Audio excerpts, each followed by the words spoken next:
Mixie ஜாரில் வந்து 1 cup தேங்காய் துருவல் சேர்த்துக்கங்க. இது கூடவே 2 பச்சை மிளகா, 1 துண்டு இஞ்சி, 6 பல்லு பூண்டு. சின்ன சைஸாக இருக்கங்காட்டி நான் 6 எடுத்துருக்கேன் ஃப்ரெண்ட்ஸ். கொஞ்சம் பெரிய சைஸாக இருந்ததுன்னா 5 எடுத்திங்கன்னா போதுமானது.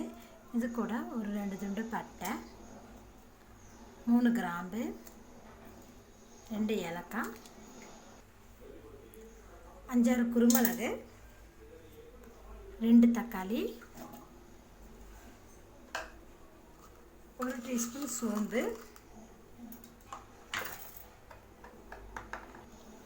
1/4 டீஸ்பூன் மஞ்சத்தூள்.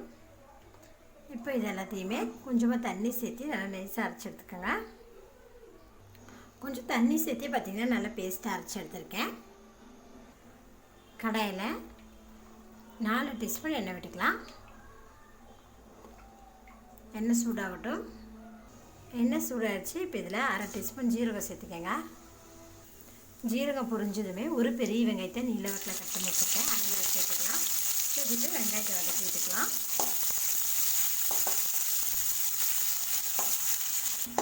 வெங்காயம் பாருங்கள் நல்லா வதக்கிட்டு இப்போ ஃப்ளேம் வந்து லோவில் வச்சுருங்க. வச்சுட்டு இதில் நம்ம மசாலா பொடிகளை ஆட் பண்ணிக்கலாம் ஃப்ரெண்ட்ஸ்.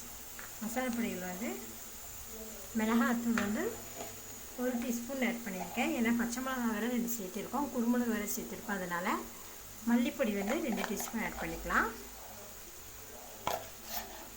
இதை நல்லா மிக்ஸ் பண்ணி விட்டுட்டு இந்த மசாலா பொடிகளோட பச்சை வாசம் போகிற அளவுக்கு ஒரு 1 நிமிஷம் இதை நம்ம வதக்கி விட்டுக்கோங்க.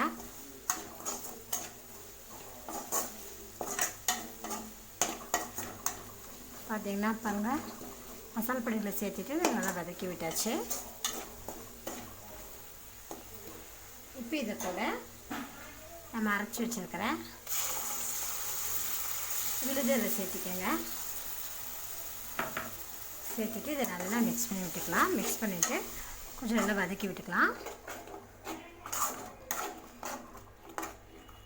பாருங்கள் மீடியம் ஃப்ளேமில் வச்சு வதக்கிறதே பார்த்திங்கன்னா கொஞ்சம் பார்த்திங்கன்னா எண்ணெய் தெளிஞ்சு வந்திருக்க பாருங்கள்.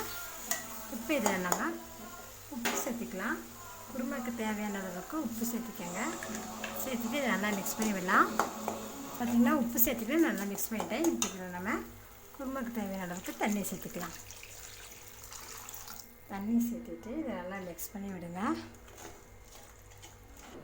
தண்ணியெலாம் சேர்த்ததுமே இது நல்லா ஒரு டைம் மிக்ஸ் பண்ணி விடுங்க. மிக்ஸ் பண்ணி விட்டுட்டு ஃப்ளேம் வந்து ஹை ஃப்ளேமில் வச்சுருங்க.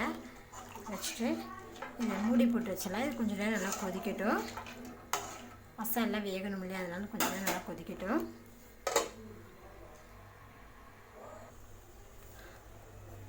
பத்து நிமிஷமாக பார்த்திங்கன்னா நல்லா கொதிச்சுட்டே இருக்க பாருங்கள்.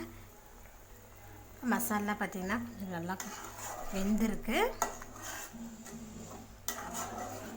மீடியம் ஃப்ளேமில் இப்போ ஒரு 5 நிமிஷம் நம்ம ஓப்பன்லேயே குக் பண்ணிக்கலாம் ஃப்ரெண்ட்ஸ்.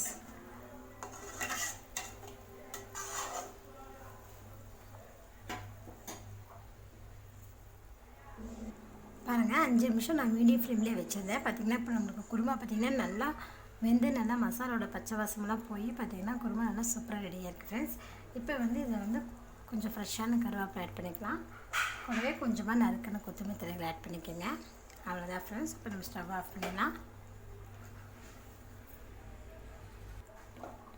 இந்த குருமா வந்து நீங்கள் புராட்டா சப்பாத்திக்கெலாம் சைட் டிஷ் வச்சு சாப்பிட்றதுக்கு ரொம்ப அருமையாக இருக்கும் ஃப்ரெண்ட்ஸ். நீங்களும் இந்த ரெசிபி செஞ்சு பாருங்கள். செஞ்சு பார்த்து உங்கள் ஃபீட்பேக்கை சொல்லுங்கள். என்னோட இந்த வீடியோ உங்களுக்கு பிடிச்சி நான் லைக் பண்ணுங்கள். உங்கள் ஃப்ரெண்ட்ஸ்க்கு ஷேர் பண்ணுங்கள். மறக்காமல் ஆமினா சமைச்சலை சப்ஸ்கிரைப் பண்ணுங்கள். நன்றி.